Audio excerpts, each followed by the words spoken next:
Aujourd'hui, je vais partager ma prédication en deux phases. Premièrement, je vais faire l'introduction de notre 6 semaines de jeûne et de prière par des versets bibliques. Et deuxièmement, je vais introduire notre prédication sur Maranatha. Jésus revient. C'est quoi Maranatha? Pourquoi Maranatha? Et pourquoi nous préparons le retour du Christ?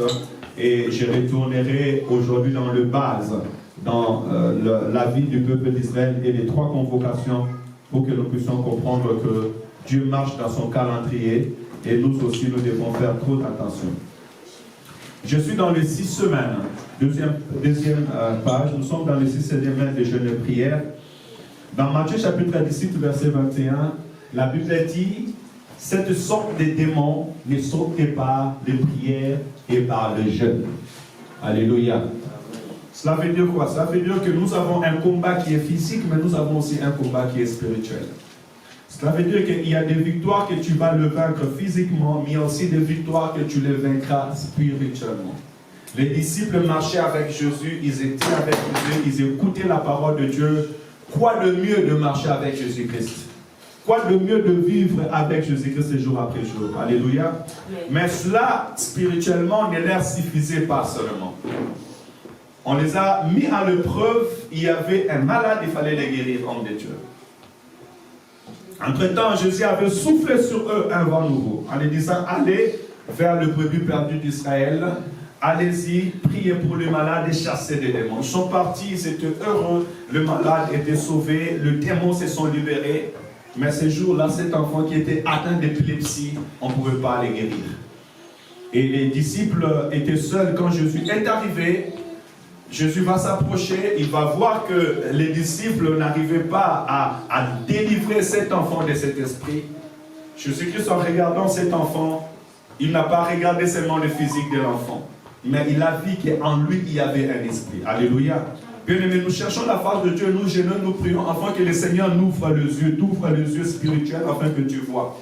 Des fois, ce que nous voyons physiquement, ce n'est pas ce qui est spirituellement. Alléluia. Des fois, le combat que tu es en train de vivre physiquement, ce n'est pas ton combat spirituel. Derrière ce combat, il y a un esprit qui était là. Or, la vie de cette fille était sous l'emprise d'un esprit sourd et muet. Physiquement, on l'appelait épilepsie, mais cet enfant était sous l'emprise d'un esprit sourd et muet. Et cet esprit, aussi longtemps c'était dans cet enfant, ça le tenait en captivité. Ça le poussait à faire ce que lui-même ne voulait pas faire, et dans l'objectif de l'amener à la mort. La Bible déclare, Jésus-Christ va dire: sors de ce corps, esprit sourd et muet. Va dans les lieux arides et ne retourne pas. Alléluia. En ce net moment, l'enfant est tombé raide comme mort, l'esprit est sorti, et la Bible nous dit que l'enfant était guéri.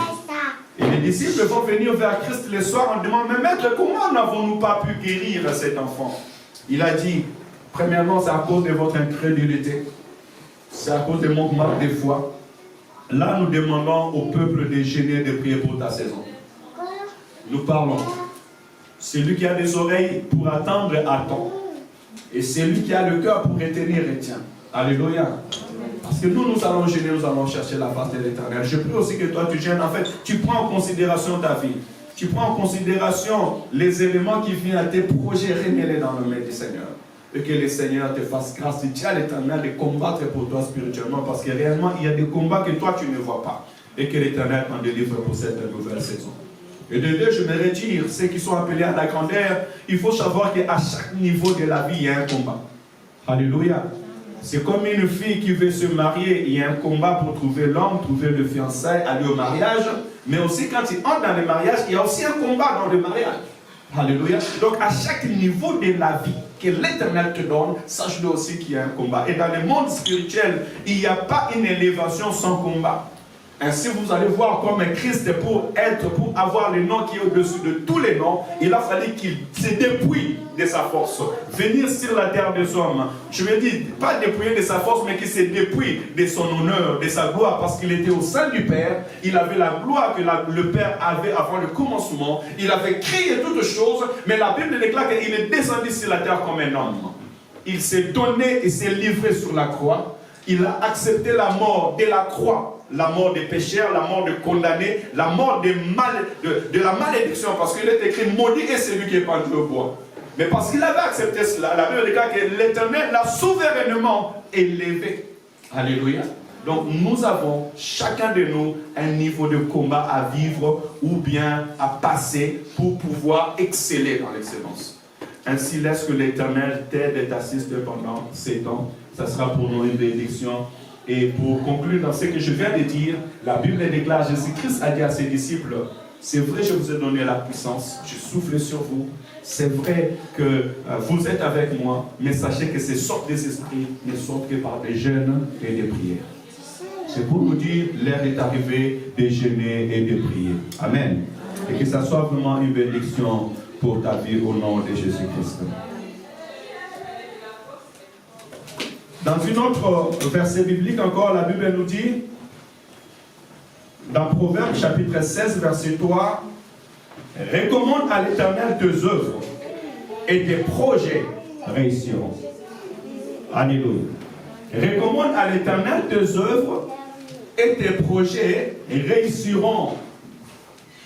Pour dire, mets ta confiance à l'Éternel. Aujourd'hui, il y a beaucoup de personnes qui ne mettent pas confiance à Dieu. Nous prions, nous disons, oui, mais est-ce que nous nous attendons à Dieu?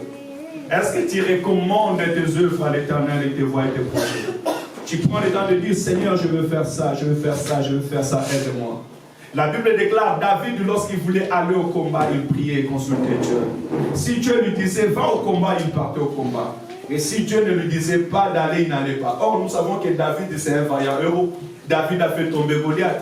David avait déjà plus de 250 hommes qui étaient tout autour de lui, garde-corps, avant même de devenir roi. Mais il consultait l'Éternel. Alléluia. Amen. Celui qui nous dit ces choses, c'est Salomon, l'homme de sagesse et d'intelligence. L'homme qui avait reçu une portion d'intelligence plus que les hommes. Mais il a consulté Dieu. Que nous dire encore, nous savons Moïse qui a parlé avec Dieu face à face. Mais à chaque fois que Moïse devait prendre une décision, Moïse devait monter à la montagne et aller consulter Dieu.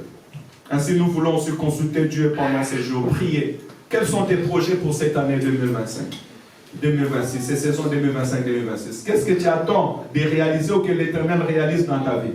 Consulte l'Éternel. Remets-les entre les mains de l'Éternel. Alléluia. Amen. C'est capital ce que je suis en train de vous dire, bien-aimés dans le Seigneur. Écoutez, la Bible est claire en disant, la vie de l'homme est pleine de projets, mais c'est le destin de l'Éternel qui s'accomplit. Amen. Ainsi donc, mettons tout entre les mains de l'Éternel, prie et que le Seigneur te donne la réussite dans tout ce que tu vas entreprendre. Ça, c'était mon introduction, premièrement, pour notre temps de prière. Et je prie vraiment que vous le preniez au cœur et vous vous organisez. J'avais dit, on a 6 semaines. Et nous allons faire une prière léger. J'assiste à ça. Et j'ai demandé à Jérémie tout à l'heure, tous les dimanches, pour nous apporter des fruits, pour nous apporter des pommes, des bananes. On va manger après les cultes. Pendant ces 5 semaines, nous allons gêner que sur la manger des foufous et des gros manger, là, nous allons gêner sur ça. Si tu aimes manger foufou à 6h du matin, bien aimé dans le Seigneur, ça sera compliqué. Alléluia. On va manger des fruits. En fait, on va retourner comme dans les jardins dedans. Dieu avait dit à l'homme, tu mangeras de l'arbre de tous les fruits du jardin, sauf à l'arbre de la connaissance de bien et de mal. On va voir si toi tu es obéissant plus que Adam et Ève. Alléluia. Et c'est seulement l'obéissance. Le matin, la journée, vous avez vu, j'ai pris ma bouteille d'eau. Tu peux boire de l'eau, tu peux manger des fruits et la manger solide, tu le manges que les soirs. Et nous allons le faire pendant 5 semaines. Et tu es dans la prière. Et le plus important, c'est que nous soyons dans l'obéissance. Mais le dernier semaine, le semaine du 26 du 26 jusqu'au 2, là nous serons vraiment en jeûne, sans manger, de minuit à 18h, parce que c'est la semaine de la délivrance. Alléluia. L'objectif même du Seigneur m'en a montré cette nuit. L'objectif de ces 21 jours, c'est que tu passes à la délivrance et que l'Éternel t'en délivre de tous les esprits qui peuvent empêcher ta vie d'exceller. Alléluia. C'est ça l'objectif. Parce qu'il y a des personnes qui sont combattues. D'autres sont combattus par des esprits des eaux, d'autres sont combattus par des esprits ancestrales, familiales, dans l'âme. Tu vois dans ton âme, là, dans ton sang, il y a des réclamations. C'est pour cela même que Christ a donné son sang afin de nous libérer de toutes réclamations et de toute force. Amen, amen. Donc tu dois prier, tu vas avancer. Et il y a quelque chose que j'aime expliquer au peuple de Dieu. Vous voyez, même quand vous lisez les livres d'Exode dans la libération du peuple d'Israël, lisez les 10 flots. Il a fallu qu'il y ait 10 flots. À chaque fois que Moïse parlait à Pharaon, Pharaon résistait. À chaque fois qu'ils avançaient, Pharaon résistait toujours. Et la Bible dit, Pharaon allait même engloutir. Pourquoi? Parce que alléluia. Donc il y a des esprits têtus, il y a des esprits un peu têtus qui chercheront toujours à chercher à retenir ta vie vers le bas. Ainsi, toi, tu dois exceller dans la prière, avancer jusqu'à ce que tu dois atteindre. Et si l'écoute t'es, dis avec mon frère, ma soeur, c'est pas fini. Tu dois prier parce que c'est pas fini. Ils sont entrés dans la terre promise, ils ont traversé la mer. Ils ont traversé la mer, il y avait le désert. Ils devaient tourner 40 ans dans le désert à cause de leur faute, à cause de leur désobéissance. Alors, quand tu veux marcher avec Dieu, vis dans l'obéissance. Ne tombe pas dans la désobéissance parce que tu peux risquer de tourner en rond. Alléluia.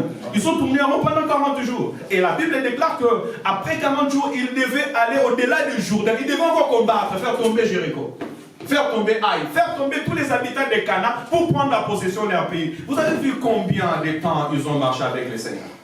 Pour nous montrer que oui, la promesse de Dieu est là, Canaan il est là, mais avant d'arriver à Canaan, physiquement, il y a des étapes, il y a des combats à faire. Toi aussi, tu as ta destinée. Mais sache qu'avant d'atteindre ta destinée, tu as des étapes à monter, à surmonter, des échelons à monter. Et ça, tu les monteras, comme j'avais dit jeudi, avec la puissance de Dieu. Alléluia. Dis avec moi, je vais marcher avec la puissance de Dieu. Je vais avancer avec la puissance de Dieu. Avance avec la puissance de Dieu. Marche avec l'exprimer pas de parole. Maintenant, nous allons entrer dans nos prédications de ces jours. Pendant 7 dimanches, nous allons avoir dimanche Maranatha. Aujourd'hui, je vais nous dire pourquoi Maranatha. Et aussi, nous allons rentrer dans le livre des Deutéronomes pour voir pourquoi l'Église doit se préparer pour ces moments par la grâce de Dieu. 7 dimanche, Maranatha, ne manque pas. Dans Apocalypse chapitre 22, verset 20, la Bible dit, celui qui atteste ces choses dit, oui, je viens bientôt. Amen, oui, Seigneur Jésus. Amen, viens, Seigneur Jésus. Ici, c'est Jean, que Dieu a ouvert les yeux, l'apôtre Jean, que Dieu a ouvert les yeux et il a vu les choses à venir. Ce que nous vivons aujourd'hui, la bête, les signes de la bête, les 666, toutes sortes de péchés que nous voyons aujourd'hui, la Bible l'a déjà déclaré, la Bible l'a déjà montré. Alléluia. Amen. Et dans la conclusion, Jean va nous dire que celui qui atteste ces choses dit, oui, je viens bientôt. Donc Jésus-Christ qui lui a révélé cette parole, il lui a dit, oui, je viens bientôt. Ainsi Maranatha dit, Jésus revient. Et vous verrez, tout à la fin, il dit, Amen, viens Seigneur Jésus. L'église primitive priait, une courte prière. Et dans la courte prière, il disait, viens Jésus, ou encore Maranatha Ana Rameya. Alléluia. Amen. Ainsi, frères et sœurs, dans le Seigneur, c'est vrai, nous allons prier que l'Éternel nous accorde tout ce que nous avons besoin ici-bas, oui. Mais la Bible déclare, le temple et sa beauté sera tous en ruine. Alléluia. Amen. Ça veut dire que tout passera. Tout ce qu'on cherche passera. Tout ce qu'on a bâti, tout ce qu'on aura construit, tout ce qu'on aura gagné sur cette terre, des hommes passeront. Mais ce qui ne passera pas, c'est notre vie céleste en Jésus-Christ. Alléluia. Ainsi, nous, Église, nous préparons le peuple de Dieu à cette rencontre. C'est pour cela que nous sommes en train de prier. 1 Corinthiens chapitre 16. 1 Corinthiens chapitre 16. La Bible dit, ça c'est l'apôtre Paul qui est en train de parler et il va aller conclure. Écoutez bien la conclusion de l'apôtre Paul, 1 Corinthiens chapitre 16. Je vous salue, moi Paul, de ma propre main. Je vous salue, moi Paul, de ma propre main. Si quelqu'un n'aime pas le Seigneur, qu'il soit anathème. Et il finit par Maranatha. Alléluia. Amen. Ces mots Maranatha, nous les voyons seulement ici. Mais dans d'autres versions, ou bien dans d'autres livres, on nous montre sa signification. Paul a voulu après avoir écrit aux Corinthes, leur assurer que c'est lui qui l'écrit. Pour aussi aujourd'hui nous lisons cette parole, l'apôtre Paul, c'est lui qui a écrit plus de 4-5 livres dans l'écriture. Il est venu nous rassurer aujourd'hui que Maranatha, Jésus revient. Il dit celui qui n'aime pas Jésus, celui qui ne croit pas en Christ, celui qui ne croit pas à cette parole, qu'il soit déclaré anathème. Anathème qui veut dire maudit, un païen, celui qui est loin de Dieu. Et il finit par Maranatha, Jésus revient. Alléluia. Amen. Et laisse que ces paroles soient gravées dans nos esprits. Amen. Je vais dans le mot Maranatha.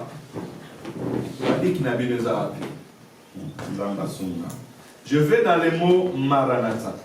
Le mot Maranatha, c'est un mot araméen qui veut dire, s'il te plaît, sois avec moi. Le mot Maranatha, c'est un mot araméen qui veut dire le Seigneur vient. Le Seigneur vient. Et Maranatha, Seigneur vient. Des fois, dans araméen, on sépare le Marana et le ta à côté pour dire Seigneur vient. Et aussi, c'était une brève prière, comme je vous ai dit tout à l'heure dans l'église primitive. Et vous voyez même là, l'apôtre Paul, en finissant sa parole, il va dire Maranatha, Jésus revient. Et même aussi, Jean en disant, il dit Seigneur revient. Donc l'église primitive demande au Seigneur de venir et retourner. Je ne sais pas si c'est ton cas aujourd'hui. Peut-être qu'il y a des certains qui disent Azelanano, qu'il attend d'abord. Alléluia. Amen. Mais plus qu'il attend d'abord, tu t'exposes toi à l'ennemi. Tu t'exposes au péché. Tu t'exposes à la condamnation. Alléluia. Parce que chaque fois que nous sommes sur la terre des hommes, c'est un défi. Ainsi, la Bible déclare que ceux qui nous ont précédés sont partis se reposer de leur œuvre, et leur œuvre les suivront. Alléluia.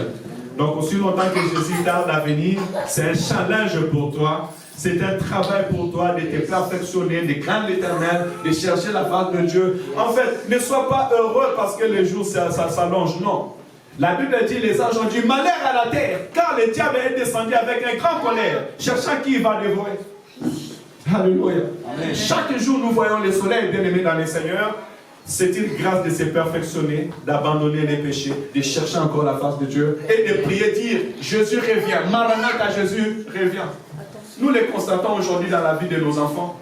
Nous les constatons aujourd'hui dans l'éducation dans le pays où nous sommes. Nous les constatons aujourd'hui parce que le mal devient bien. Aujourd'hui, ce qui était pénal hier n'est plus pénal. Des personnes qu'on a arrêtées hier pour le mettre en prison, aujourd'hui on ne les arrête pas. Aujourd'hui, la vérité est combattue.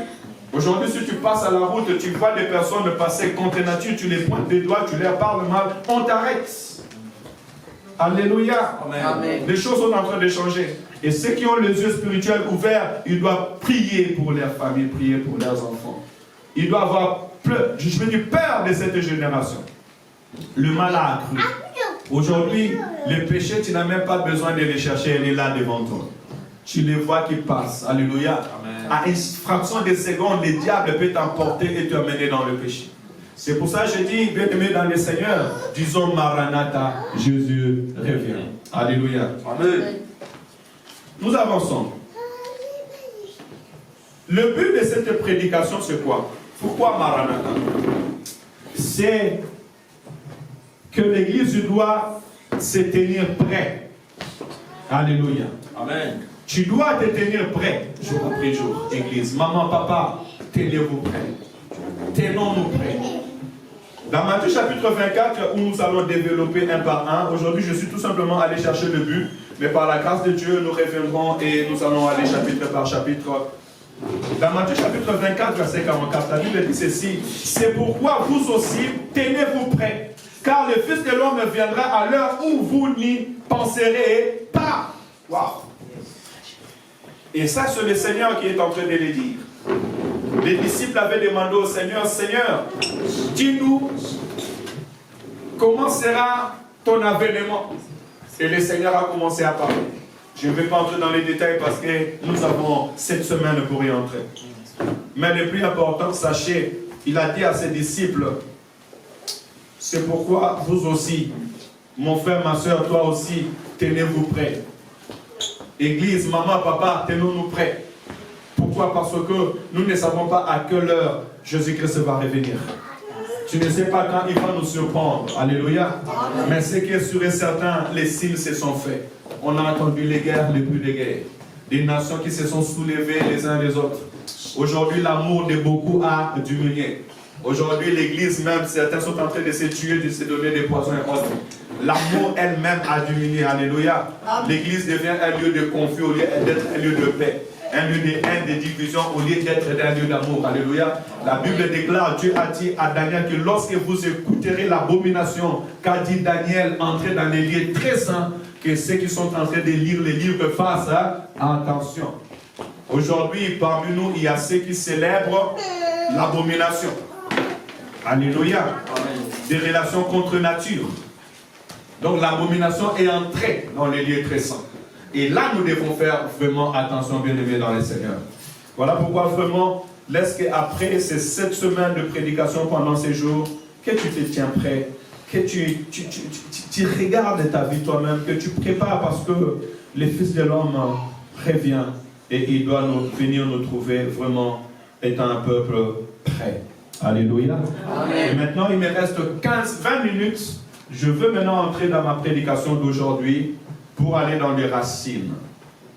C'est quoi le retour du Seigneur? Pourquoi l'avènement du Seigneur? Qu'est-ce que cela veut dire réellement? Nous devons savoir une chose, et que Israël est notre boussole. Le peuple de Dieu, lorsque nous voulons savoir les signes du temps, nous devons regarder Israël comment elle tourne. Selon que Israël est en train d'avancer, c'est selon sur nous, peuple de Dieu, nous devons faire trop attention. Alléluia. Amen. Parce que Dieu a parlé depuis les temps anciens. Et Jésus-Christ a dit que je ne suis pas venu abolir la loi, mais je suis venu l'accomplir. Et tout ce qui est dans l'écriture s'accomplira certainement. Yes. Écoutez, notre rencontre avec Dieu, ça sera un grand rassemblement. Alléluia. Amen. Et ce grand rassemblement s'est passé dans les temps anciens pour être une image des choses à venir. Je vais vraiment entrer dans les détails pour que nous puissions comprendre cela. Premièrement, nous parlerons aujourd'hui de la fête du tabernacle. Et cette fête des tabernacles, c'est l'image de la fête à venir, des grands rassemblements, la fête de la moisson et la grande moisson. Pourquoi? Parce que la Bible déclare, les morts en Christ ressusciteront en premier, et nous qui sommes vivants, nous serons changés à un clin d'œil. Et tous ensemble, nous irons à la rencontre de l'époux. Alléluia. Amen. Aux États-Unis, en Angleterre, au Congo, à Bandundu, à Kasaï, en Chine, nous allons tous nous rassembler à la rencontre du Seigneur. Et sachez-le avant de dire que Israël aussi s'est rassemblé 3 fois dans l'an. Et chaque 3 ans, Israël s'est rassemblé pour fêter, pour célébrer une grande fête. Et ce sont des images des rencontres que le Seigneur a préparées pour son peuple. Donc, on parlera aujourd'hui du fête du tabernacle, qui pour nous aujourd'hui est cette 3e fête qui doit venir. J'ai écrit la fête du tabernacle. La fête du tabernacle, c'est la dernière des 3 grandes fêtes annuelles auxquelles tout Israélite devait assister dans le lieu que Dieu avait, j'ai écrit Dieu avec un petit d, excusez-moi, ça a rectifié après, avait choisi. Le 2e fête de récolte. On va ouvrir la Bible pour comprendre cela plus mieux. La fête du tabernacle fait partie des 3 fêtes que Dieu avait établies aux enfants d'Israël. Et c'était une grande fête. Elle était la 3e pour un grand récolte. Et nous aussi, nous sommes en train de s'aimer la parole de Dieu dans ta vie et dans ton cœur. Yes. Afin que ces jours-là, ça soit un grand récolte. Oh bien-aimé dans le Seigneur, j'espère que la sémence que je suis en train de mettre sur ta vie, elle tombe sur un cœur qui est disposé. Amen. La parole de Dieu, c'est une sémence qu'on met sur notre vie et nous sommes des terres. Et j'espère que tu es une bonne terre ce matin.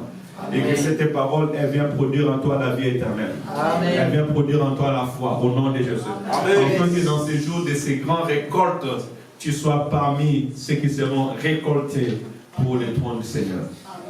Lisons Deutéronome chapitre 16, versets 1 à 16, et c'est là où nous allons nous asseoir dans notre prêche ce matin. Deutéronome chapitre 16. Deutéronome, c'est à côté de l'Apocalypse, hein, vers la fin de la Bible. C'est le final de la Bible. Oui, Deutéronome chapitre 16. Deutéronome, c'est dans le Pentateuque, le livre du Pentateuque, écrit par Moïse. L'Église, on peut honorer la parole. Deutéronome chapitre 16, verset 1 à 16. Deutéronome 16, 1 à 16, je lis au nom du Seigneur. Amen. Amen. Observe le mois des épis et célèbre la Pâque en l'honneur de l'Éternel. Célèbre la Pâque en l'honneur de l'Éternel ton Dieu, car c'est dans les mois des épis que l'Éternel ton Dieu t'a fait sortir d'Égypte. Yes. Pendant la nuit, tu sacrifieras la Pâque à l'Éternel ton Dieu, des victimes de ménis et de gros bétail, dans les lieux que l'Éternel choisira pour y faire résider son nom. Pendant la fête, tu ne mangeras pas du pain levé, mais tu mangeras 7 jours de pain sans levain, du pain d'affliction, car c'est avec précipitation que tu es sorti du pays d'Égypte.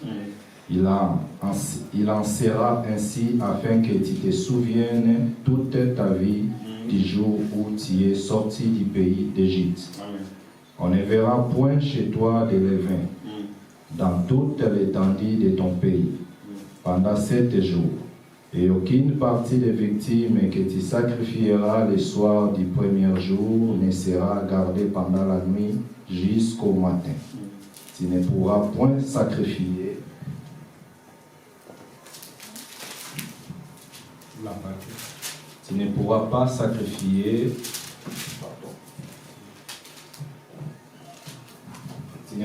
sacrifier la Pâque dans l'un quelconque de lieux que l'Éternel ton Dieu te donne pour demeure.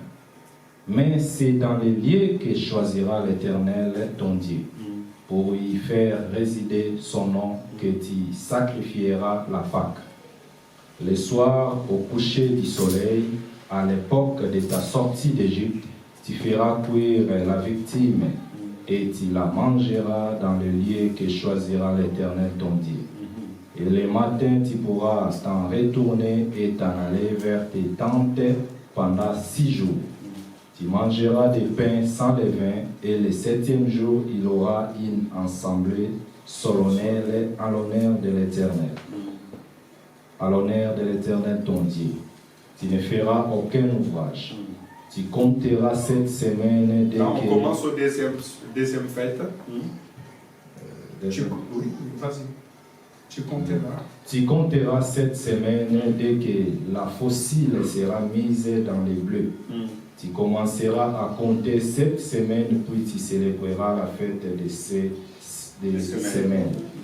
Et tu feras des offrandes volontaires selon les bénédictions que l'Éternel ton Dieu t'aura accordées. Tu te réjouiras devant l'Éternel ton Dieu dans les lieux que l'Éternel ton Dieu choisira pour y faire résider son nom. Toi, ton fils et ta fille, ton serviteur et ta servante, les Lévites qui sera dans tes portes, et l'étranger, l'orphelin et la veuve qui seront au milieu de toi, tu te souviendras que tu as été esclave en Égypte, et tu observeras et mettras ces lois en pratique. Tu célébreras la fête des tabernacles. C'est la troisième fête. Tu célébreras la fête des tabernacles pendant 7 jours, quand tu recueilleras les produits de ton air et de ton pressoir. Tu te réjouiras à cette fête, toi, ton fils et ta fille, ton serviteur et ta servante, et les Lévites, l'étranger, l'orphelin et la veuve, qui seront dans tes portes. Tu célébreras la fête pendant 7 jours à l'honneur de l'Éternel ton Dieu. Dans les lieux que choisira l'Éternel, car l'Éternel ton Dieu te bénira dans toutes tes récoltes et dans tout le travail de tes mains, et tu te livreras entièrement à la joie. 3 fois par année, tous les mâles d'entre vous se présenteront devant l'Éternel ton Dieu, dans les lieux qu'il choisira, à la fête des pains sans levain, à la fête des semaines et à la fête des tabernacles. Parole de l'Éternel. Amen. Merci, on peut acclamer pour la parole de Dieu, s'asseoir. Non, acclame pour la parole de Dieu.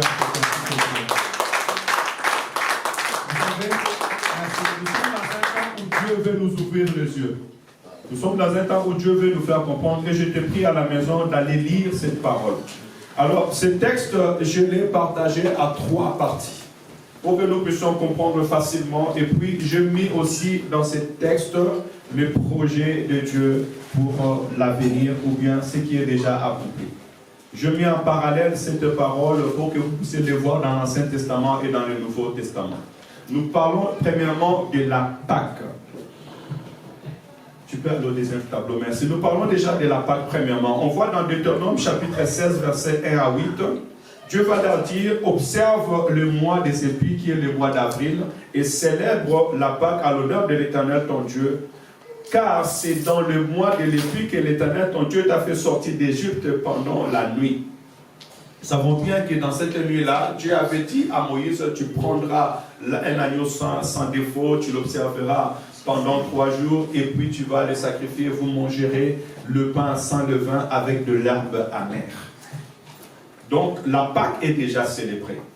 Mais spirituellement, lorsque Christ est venu, c'est là où je vais nous amener, bien aimés dans le Seigneur, à croire à la parole de Dieu et à s'apprêter au retour du Seigneur. Parce que toutes les 3 fêtes que le Seigneur avait annoncées, il y a 2 qui se sont accomplies spirituellement selon la pensée de Dieu. Et c'est la 3e, la fête du tabernacle, que nous sommes en train d'attendre. Si vous lisez Matthieu chapitre 26, vous allez voir que Jésus-Christ va aller définir la Pâque.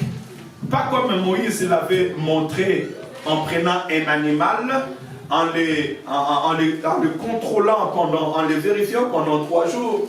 Et même pendant cet effet, vous verrez que Christ, avant d'aller à la croix, il est passé à la main des responsables qui se sont lavés le main en disant, nous n'avons pas trouvé le mal en lui. Matthieu chapitre 26, écoutez ce que la Bible définit. Je suis au verset 17. Je suis au verset 17. Écoutez ce que la Bible dit. Matthieu 26, verset 17. Tu peux lire, non? Matthieu 26, 17 à 28. Le premier jour des pains sans levain, les disciples s'adressèrent à Jésus pour lui dire, où veux-tu que nous te préparions les repas de la Pâque? Il répondit, allez à la ville chez un tel, et vous lui direz, le maître dit, mon temps est proche, je ferai chez toi la Pâque. Va directement au verset 26 pour gagner du temps.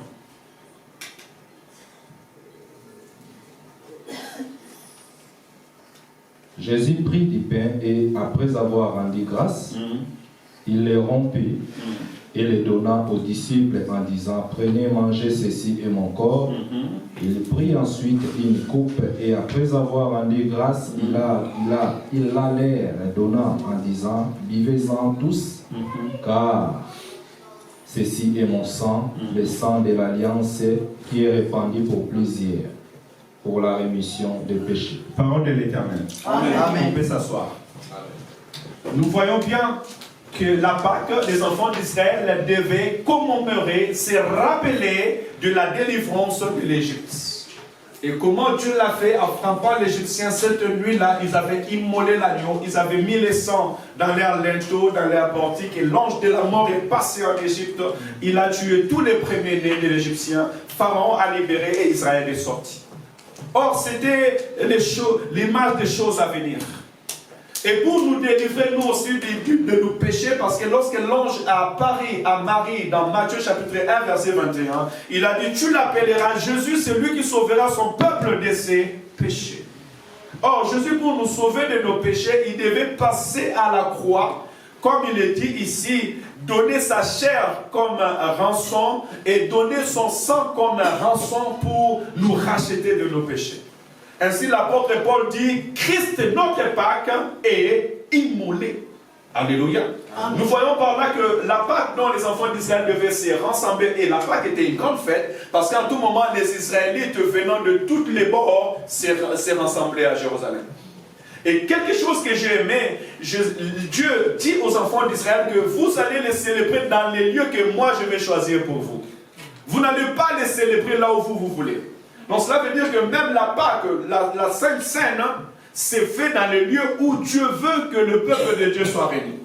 Et vous verrez même, regardez dans Matthieu chapitre 26, là où nous allons lire au verset 17, les disciples, parce qu'ils étaient ancrés dans cet enseignement, ils ont demandé au Christ, Maître, où veux-tu que nous allons te préparer la Pâque? Pourquoi? Parce que la Pâque devait être préparée selon la volonté du Seigneur. Il les a orientés où aller les préparer. Bien aimé dans le Seigneur. Encore, il dit que dans les lieux où est invoqué mon nom, c'est pour nous dire, bien aimé dans le Seigneur, les lieux où nous sommes, c'est un lieu très important. Aujourd'hui, le monde veut bafouer l'église.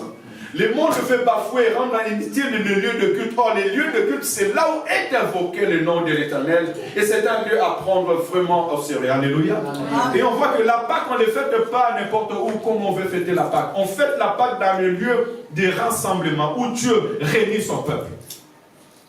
Amen. Amen. Que celui qui a des oreilles pour attendre, attend.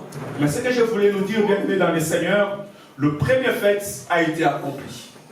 Et Christ a accompli cela à la croix. Et aujourd'hui, nous célébrons Christ, notre Pâque.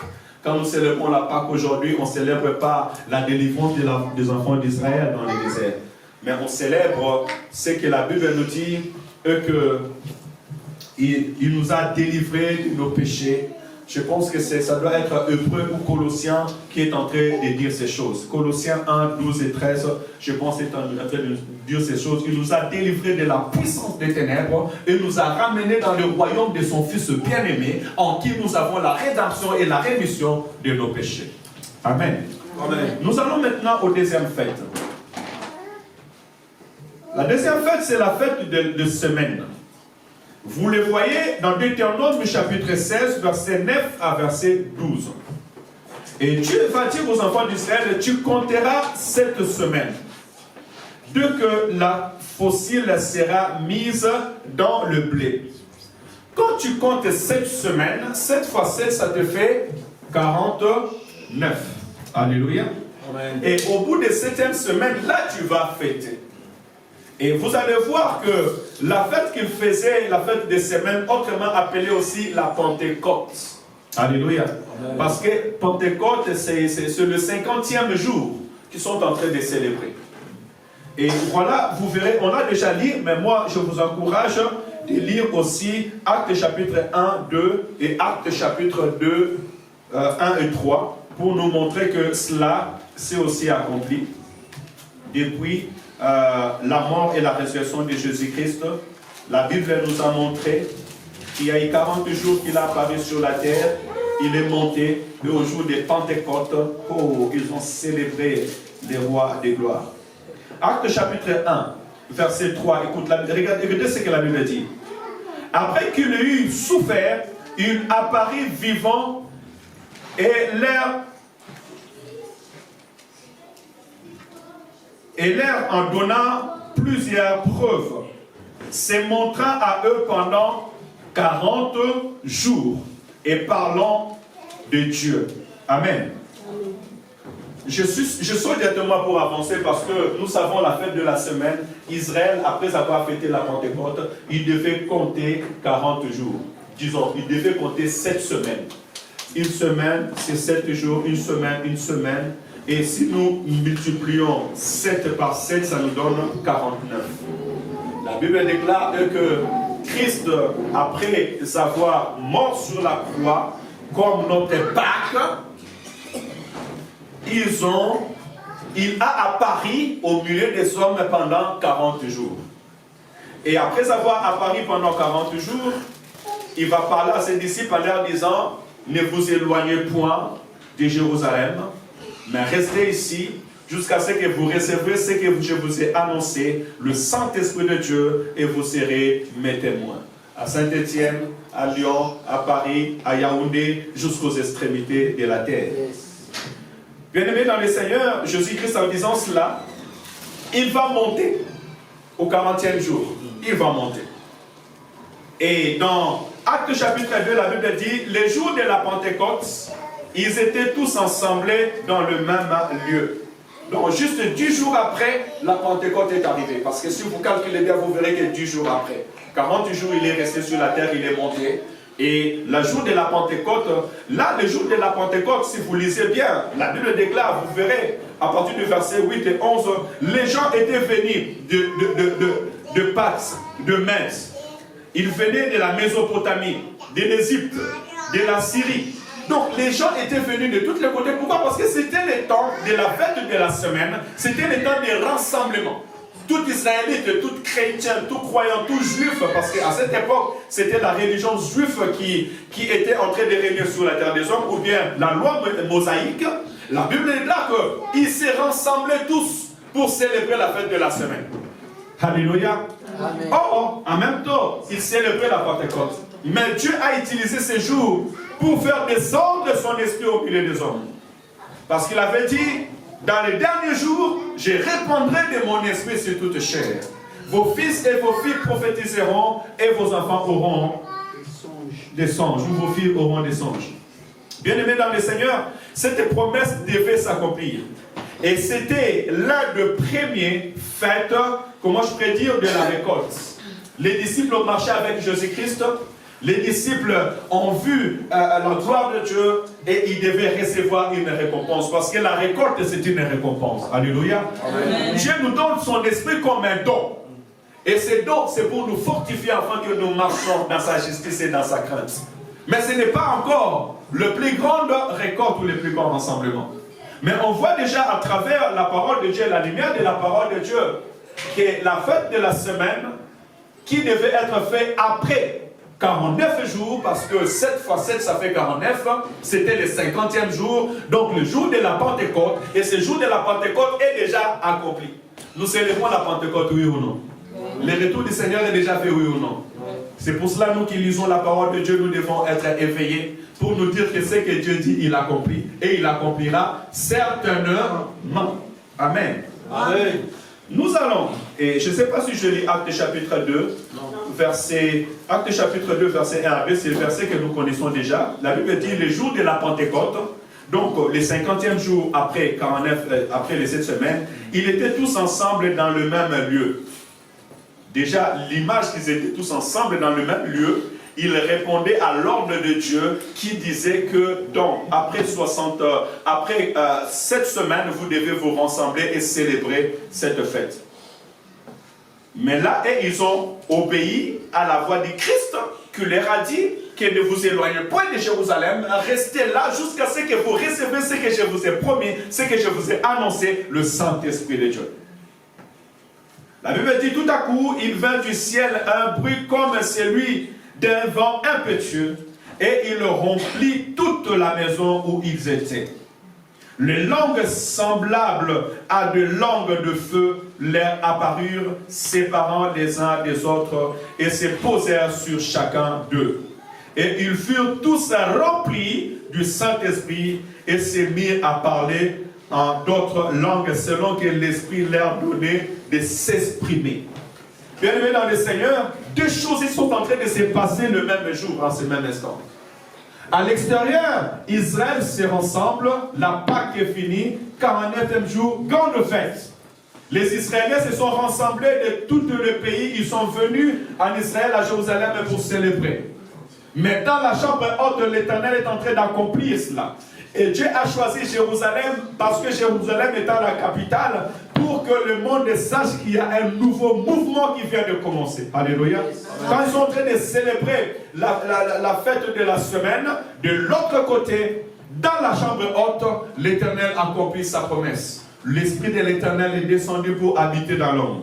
L'Esprit de l'Éternel est descendu pour habiter dans pas n'importe quel homme, mais pour les disciples. Ceux qui ont reçu Jésus comme Sauveur et Seigneur. Ceux qui ont cru en son nom. Il leur a donné le pouvoir maintenant de devenir enfants de Dieu. Ce qui veut dire qu'ils sont revêtus d'une nature nouvelle. Ils pouvaient marcher sur les scorpions et sur les spies. Ils pouvaient commencer à chasser des démons. Alléluia. Et si vous allez voir Jean et Pierre, lorsqu'ils vont sortir des tables, ils vont dire, nous n'avons ni or ni argent à vous donner, mais au nom de Jésus, lève-toi et marche. Et la vie de l'homme a été transformée. Alléluia. Donc le jour de la Pentecôte, c'était le jour où l'Éternel allait récompenser son Église, en leur donnant les dons. Alléluia. Amen. Et depuis ces jours-là, le Saint-Esprit est sur son peuple. Alléluia.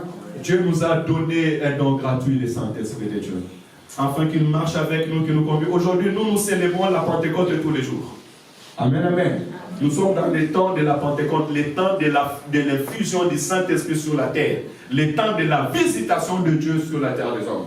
Alors, je te prie, bien-aimé dans le Seigneur, de célébrer la Pentecôte de tous les jours, de marcher avec le Saint-Esprit tous les jours, d'être conduit avec le Saint-Esprit tous les jours. Alléluia. Amen. Nous allons dans notre troisième fête, la fête que nous sommes en train de préparer pour l'Église aujourd'hui. La fête du tabernacle. Et je peux vous assurer que je n'ai pas encore fini la fête du tabernacle, mais ce qui est sûr et certain, la fête du tabernacle ne se fêtait pas 40 jours après, parce qu'ils étaient au mois d'avril. Le mois d'avril, c'était la Pâque. Je pense que c'était le 15e jour, 14e et 15e jour, si je ne me trompe pas, qu'on célèbre la Pâque. Après cela, il fallait compter 49 jours et 50e jour. Donc, on balaye le mois de mai, ça va faire mois de mai, on va vers le mois de juin. C'est pour ça que vous voyez la Pentecôte, on les fait souvent entre cette période-là. Mais Israël célèbre la fête de la tabernacle vers fin juillet, début août. Alléluia.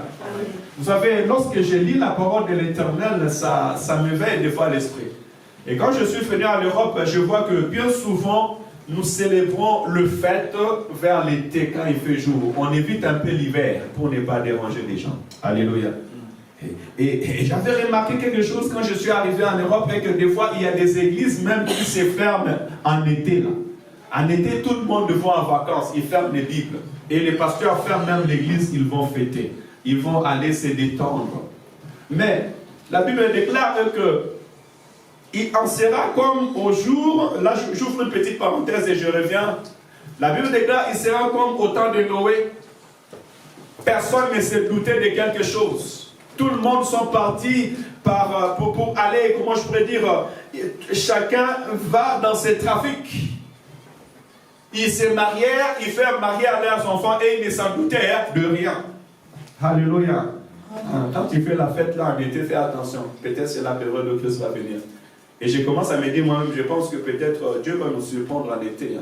Là, on est aux vacances aux Caraïbes. On a fermé la Bible, on a dit pour l'instant, la rentrée, c'est en septembre. Attends septembre, tu vas voir. Tu vas venir ici, tu te retrouves tout seul. La Bible dit que deux marcheront ensemble et un sera enlevé et un restera. Alléluia. Et oui, la fête du tabernacle, elle se célèbre souvent fin juillet, début août. Physiquement, dans ce siècle présent, c'est le temps de la fête. L'école a fini, on prend les vacances, on ferme les bagages et on part. Alléluia. Amen. Veille dans tes fêtes. Reste enfant de Dieu.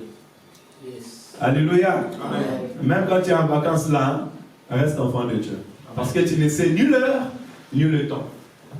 La fête du tabernacle, Deutéronome chapitre 16, 3 à 15. Moi j'écris un seul verset, mais vous pouvez les lire tout simplement ensemble. Tu célébreras la fête, 13 à 15. Tu célébreras la fête du tabernacle pendant 7 jours.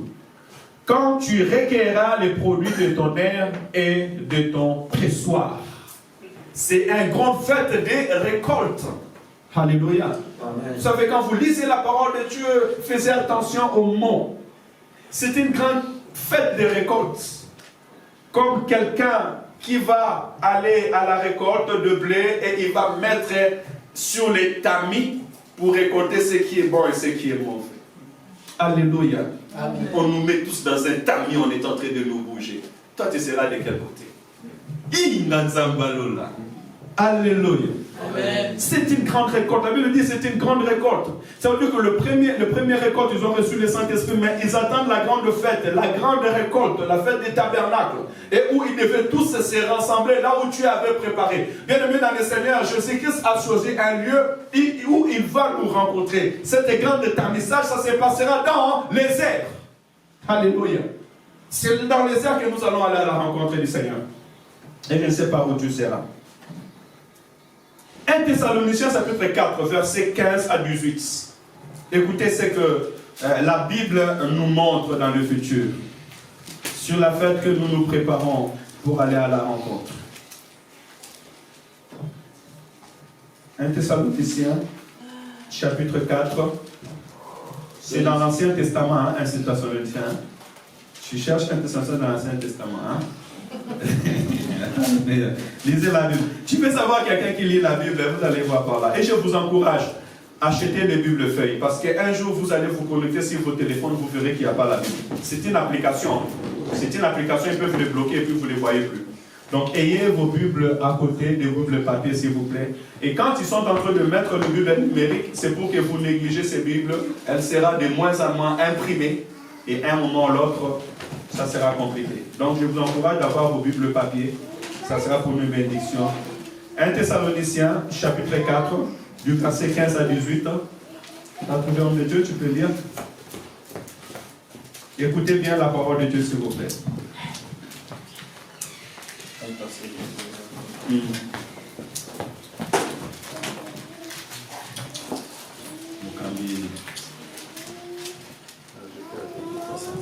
Thessaloniciens, Oui. 4, 5, Non, 15. 15 à 18. 4, 15 à 18. Je lis au nom du Seigneur. Amen. Amen. Voici en effet ce que nous vous déclarons d'après la parole du Seigneur.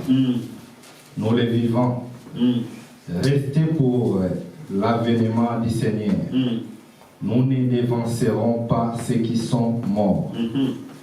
Car, oui. Car le Seigneur lui-même a un signal donné à la voix d'un archange et au son de la trompette de Dieu. Descendra du ciel et les morts en Christ ressusciteront premièrement. Ensuite, nous les vivants qui seront restés, nous serons tous ensemble enlevés avec eux sur des nuées. À la rencontre du Seigneur dans les airs, et ainsi nous serons toujours avec le Seigneur. Consolez-vous donc les uns les autres par ces paroles. Paroles du Seigneur. Alléluia. Amen, amen. On peut prendre place. Nous nous consolons par cette parole de la vérité. Dieu dit, tu célébreras la fête du tabernacle pendant 7 jours. Quand tu recueilleras les produits de ton air et de ton pressoir. Je prie que tu sois un bon produit dans le nom de Jésus. Amen. Oh, je prie que tu sois un bon produit dans le nom de Jésus. Amen. Alléluia. Oui, que cette parole te transforme, te restaure, que ta venue à l'église, que ta vie chrétienne fasse de toi un fruit excellent qui ira à la pressoir du Seigneur. Tu te réjouiras à cette fête. Oh, au jour de la rencontre avec le Seigneur. Amen. Israël s'est réjouissait. Ils célébraient le Seigneur parce qu'ils étaient aux récoltes. La grande récolte. Le fruit de leur travail. Vous savez, pendant l'hiver, on ne travaille presque pas parce qu'il fait froid, la terre est sec. Au printemps, en avril, on commence à s'aimer, on commence à tourner la terre. Et c'est tout ces temps de récolte, les cultivateurs sont heureux. Hein, maman? Maman Jackie, ton mari est content quand il va faire les plantes au jardin. Tu vois, quand le soleil s'élève, là, juin, juillet, on commence à récolter des bonnes tomates, des bonnes patates. Il sème quoi, en fait? Les pommes de terre. Ouais, les pommes de terre, voilà. Quand les pommes de terre est bien, on est content. Et Israël est célébré en grand, mais nous aussi, bien aimés dans le Seigneur, nous sommes l'image de cette récolte que l'Éternel va récolter dans ces temps. Et la Bible dit, réjouissez-vous. Nous devons donc nous réjouir pendant ces temps. Et Israël devait se rassembler pour se réjouir ensemble. Mais c'est les choses à venir. Amen. Amen. La fête du tabernacle n'est pas encore accomplie. Parce que ici, Dieu donna la révélation à l'apôtre Paul. L'apôtre Paul nous dit, voici ce que j'ai reçu comme enseignement. Et c'est ce que nous donnons, nous consolons le peuple de Dieu. Que la Bible déclare en ces jours-là, à un clin d'œil, le Seigneur enverra ses anges sonner de la trompette. Par la grâce de Dieu, dimanche prochain, nous parlerons des 10 vierges. Sonner de la trompette. Je ne sais pas où tu seras quand on attendra la trompette. Et encore, je prie que tu attends la trompette. Parce que cette trompette va sonner, ça sera que ceux qui ont les oreilles spirituelles ouvertes pour écouter les cris de cette trompette ou le son de cette trompette. La Bible dit, premièrement, ceux qui écouteront ce bruit de la trompette, ce sont ceux qui sont morts en Christ. Maman Nadia écoutera le bruit de la trompette avant toi. Alléluia, Abraham, tous ceux qui étaient morts en Christ, en Pierre, Jean et autres, ils écouteront les cris, le son de la trompette. La Bible dit qu'ils sortiront du tombeau. Ils porteront un corps incorruptible pour aller à la rencontre. Ils nous précéderont à la rencontre du Seigneur. Et nous qui sommes vivants, la Bible précise, nous qui nous attendons au retour à l'avènement de Jésus. C'est-à-dire que l'Église doit s'attendre à l'avènement de Christ. Tous les calculs que tu es en train de faire, c'est bien. Tous tes projets, c'est bien. Mais l'avènement de Christ doit être dans tes calendriers. Amen. Tu vas dire, si Dieu le veut, je veux faire ça. Mais Seigneur, ne m'oublie pas quand tu reviens dans ton règne. Yes. Alléluia. Amen. Bien souvent, on oublie l'essentiel. On oublie que Jésus revient. Et c'est pour ça, souvent, on se lance dans des folies et on ne sait pas se retenir. Quelqu'un qui va aller à la fête, il va oublier même qu'il est enfant de Dieu. Le pasteur, il est là avec lui, mais azobetane, moulanga, whisky, alcool, tranquille. Et le bannier roté, allez, dimanche, tu viens aussi, tu es serviteur, servant de Dieu. Zambasuna, tu es six en même temps. Tu me vois seulement en face, on se regarde comme ça. Sache que dimanche, même si tu avais à servir, tu sais à pas, tu te mets là-bas à côté. Alléluia. Ça veut dire que c'est quelqu'un qui ne se soucie pas de sa vie spirituelle, de son futur, de son lendemain. La Bible déclare, bien aimé dans le Seigneur, qu'au son de la trompette, nous qui nous attendons à l'avènement du Fils de Dieu, à Maranatha, nous porterons les corps des anges. Et nous irons à la rencontre de l'agneau. Vous verrez dans Matthieu, nous allons les lire. Mais Jésus va préciser, ce n'est pas tout le monde qui porteront les corps des anges. Jésus va dire que 2 marcheront ensemble, hommes et femmes. Un restera, un montera. Vous serez sur les lits, un montera, un restera. 2 seront sur les champs, un montera et restera. Alléluia. Ça veut dire que c'est un temps qui est individuel, comme la Bible dit que le salut est individuel. Alléluia.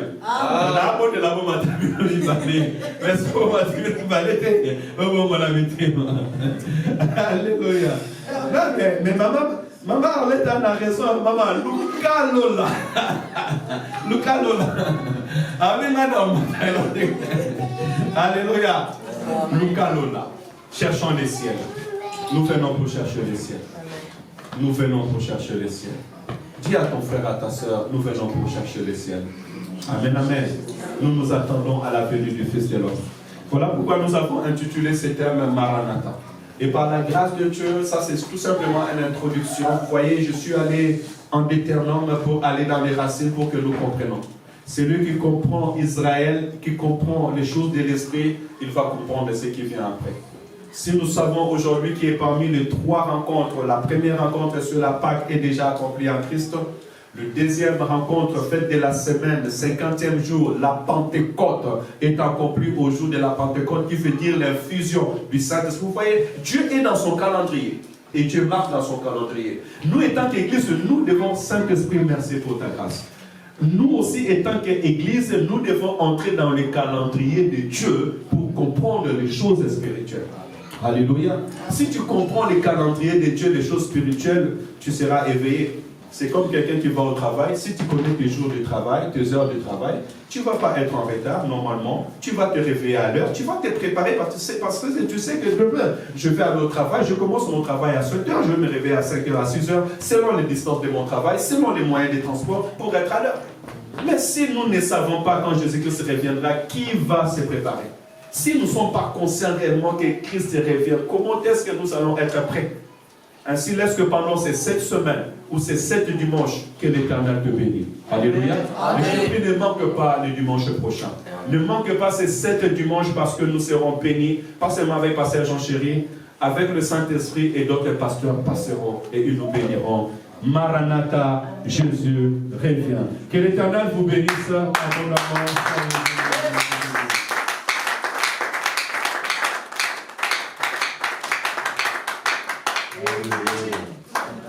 Acclame encore pour le roi des rois.